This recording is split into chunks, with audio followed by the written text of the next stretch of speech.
안녕하십니까. 해연유학원 대릭쌤입니다.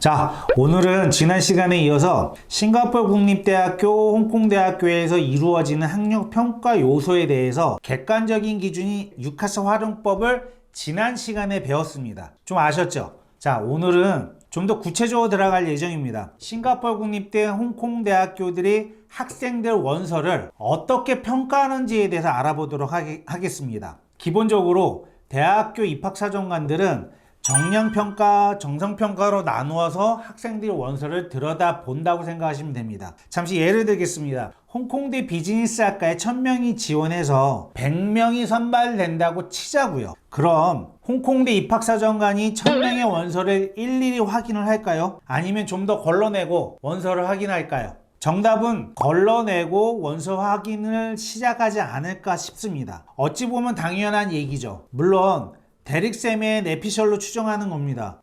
저가 들어가서 확인한 내용은 알 수 없죠. 그럼 차근차근 어떻게 하는지 추론을 해보도록 하겠습니다. 자, 이제 사진을 보시면 싱가포르 국립대, 홍콩대 평가 요소라고 해서 이렇게 좀 영역을 만들어 놨는데, 쉽게 설명하기 위해서 SAT, AP 전형을 설명드리도록 하겠습니다. IB 디플로마 A레벨도 거의 흡사합니다. 보통 50개국 120여 개 국제학교에서 지원을 한다고 합니다. 와, 그러면 이 학생들의 근간을 이루는 GPA를 어떻게 평가할까요? 다 다르잖아요. 학교마다 상대평가일 수도 있고 절대평가일 수도 있고 그 학교 점수를 어떻게 주는지 입학사정관들이 어떻게 아냐고요. 자, 예를 들어 드리겠습니다. 지방 일반고 학생들 내신 1등급과 자사고 또는 강남권 1등급과 같이 비교한다면 가능할까요? 우리가 상식적으로 차이가 나는 걸 알지만 홍콩이나 싱가포르 국립대학교 입학사정관들이 디테일한 차이점을 알 수 있을까요? 우리나라 지방이라고 하더라도 민사고, 상산고, 북일고 그 등의 차이점을 싱가포르 국립대나 홍콩대학교에서 일일이 평가할 수는 없다라는 겁니다. 물론 입학사정관들이 노는 건 아니에요. 계속적으로 연구하고 차이점을 찾아가겠죠. 그렇다고 디테일한 부분까지 알기에는 어렵다고 봅니다, 저는. 그래서 SAT나 ACT와 같은 객관적인 점수를 요구하는 겁니다. 예를 들어서 지방 일반고 1등급 학생이 1300점을 제출하고 자사고 및 강남 3등급 학생이 1550점을 제출한다면 여러분들은 어떻게 평가하실래요? 대릭쌤 시각으로는 GPA 조정을 하지 않을까 싶습니다. 안 그러면 굳이 SAT나 ACT를 제출하는 의미가 없어요. 아셨죠? 항상 객관적인 자료를 가지고 학생들 평가하기 위해서 SAT나 ACT를 제출하라는 이유입니다. 자,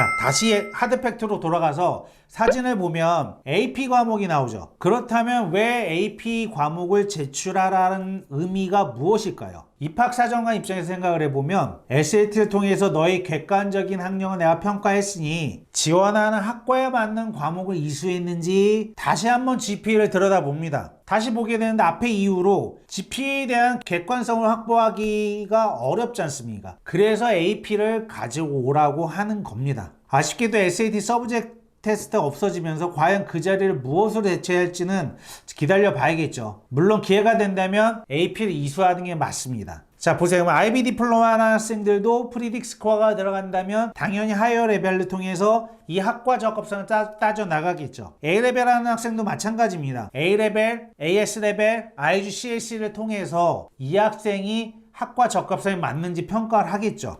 자, 이제는 하드 팩트가 어떻게 이루어졌는지 아셨으니까 소프트 팩트 요소가 무엇인지 좀 알아보도록 하겠습니다. 자, 사진을 보시면 다시 앞에 홍콩대학교 예로 돌아가겠습니다. 1000명이 지원을 해서 100명을 선발해야 되는데 학교마다 차이가 나겠지만 대릭쌤 시각으로는 이 앞에서 본 하드팩트 요소를 가지고 한 600명 정도를 딸랑딸랑 떨어뜨립니다. 그리고 나머지 400명 정도의 원서를 가지고 소프트 팩트 요소로 나머지 학생들을 걸러내는 방식을 택하지 않을까 싶습니다. 물론 추론이지만 합리적인 추론이겠죠. 자, 입학사정 관점에서 보면 오케이, 1000명 중에서 600명은 학력평가 안 되는, 학력 요소가 안 되는 거 빼고 니 400명 중에서 도대체 너가 무엇을 했는지 알아봐야겠어. 너의 한 활동이나 봉사활동, 대회 참가 여부 등을 확인하겠습니다 라는 요소로 나가는 게 소프트 팩트입니다. 자, 여러분들은 왜 입학사정관들이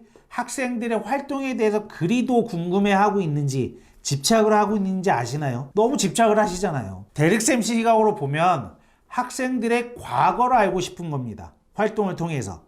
그냥 과거에 무엇을 했는지에 관한 내용이 아니라 그런 활동을 통해서 어떻게 성장을 하는지에 대해서 알고 싶은 거예요. 성장을 하고 있는지. 자, 그럼 이런 활동을 통해서 성장해 나가고 있습니다 라는 스토리가 나오겠죠.